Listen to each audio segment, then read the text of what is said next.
人工と自然の無限工作。古賀春江の作品海。1929年に制作された古賀春江の海は、昭和初期という時代の空気を夢のような詩情と冷静な構成力によって封じ込めた稀有な作品である。東京国立近代美術館に所蔵される本作は、一見してその不思議な静けさと多層的なモチーフの絡まりによって鑑賞者の視線を捉えて離さない。空と海の間に漂うのは、近代という時代そのものがはらむ諸相であり、自然と人工、現実と夢、さらにはローカルとグローバルの交差が、構成的な冷静さと象徴的な詩意をもって視覚化されている。画面構成に見る、対象の詩学まず注目すべきは、本作の根底に流れる、対比と対応の構造である。画面の右上には、鳥と飛行船が浮かび、下部には魚と潜水艦が佇む。それぞれが自然物と人工物というカテゴリーでペアをなし、上空と水中という異なる空間に配置されている。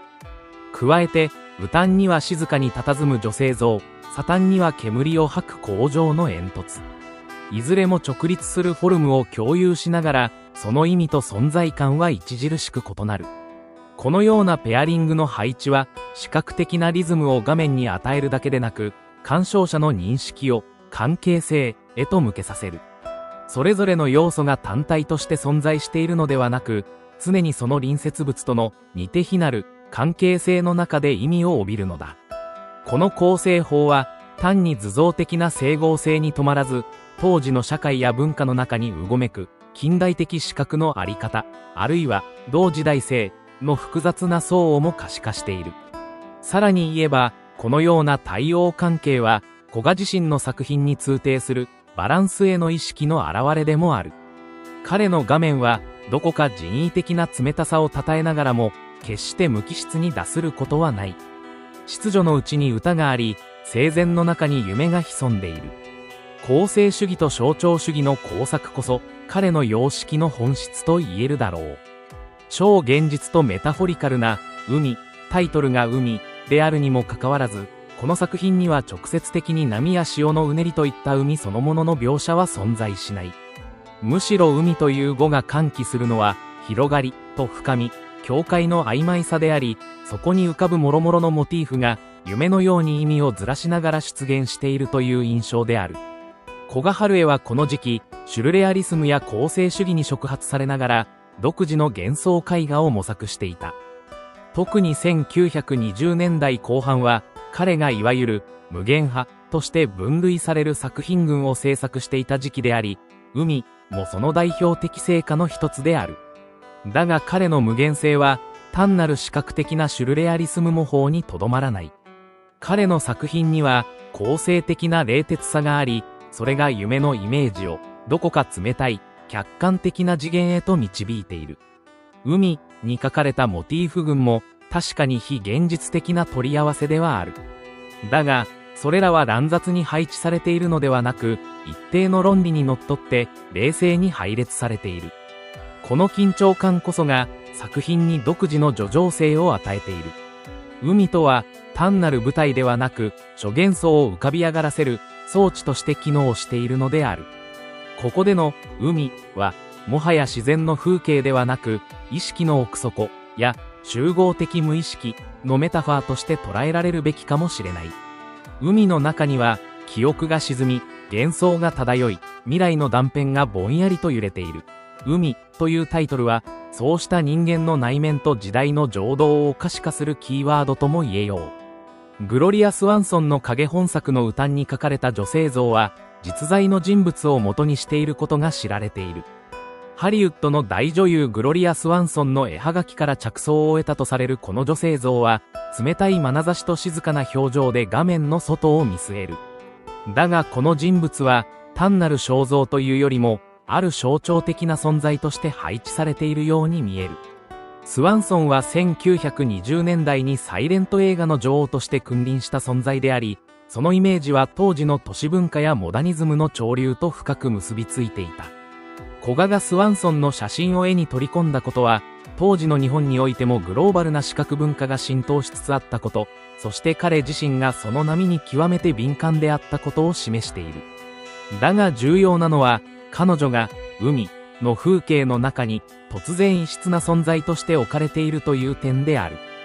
画面上の他の要素がどこか偶意的でありながら、自然物や機械の抽象化された記号として機能しているのに対し、彼女だけはあくまでもリアリスティックに具体的な顔として提示されている。彼女の存在は画面に人間的な情念の気配を忍び込ませると同時に、逆にその場違いさによって作品全体の非人間的な公正性を強調する装置ともなっている。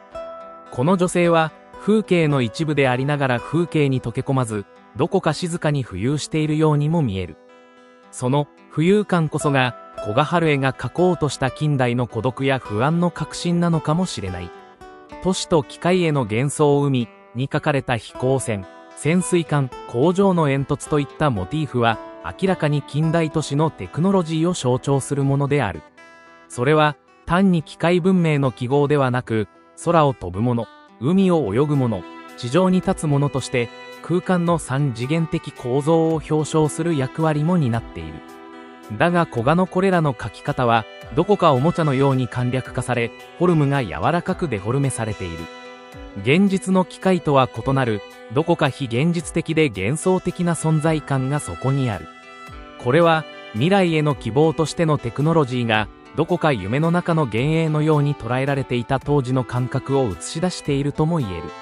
1929年という時代は世界的には1920年代末の景気後退の兆しが見え始めた時期であり、また日本においても昭和金融恐慌の余波が社会を覆っていた。そんな中で空飛ぶ機械や深海の潜水艦といった存在は未来や未知と結びついた想像力の対象となり得た。それらが幻想的に配置されることで、海は時代の心理的地図としても読解可能になる。無限と構成の狭間に海という作品が到達しているのは、夢と現実、死と構造の絶妙な均衡点である。古賀春江は生涯を通じて幻想的世界への憧憬と構成的秩序への傾倒という二つの欲望の間で揺れ動いた画家であったが、この作品においてはその両者が稀有な均衡を持っている。この絵を見ることはある時代の精神風景を垣間見ることでもある。近代という時代が合理性と市場、技術と体、グローバルとローカルといった対立項を未分化なまま飲み込み、夢のように咀嚼しようとしていたあの刹那の気配が海の画面には確かに宿っている。そしてその画面のどこかには今なお我々が忘れがたく抱え続けている時代の不安と希望がひそやかに封じ込められているのだ。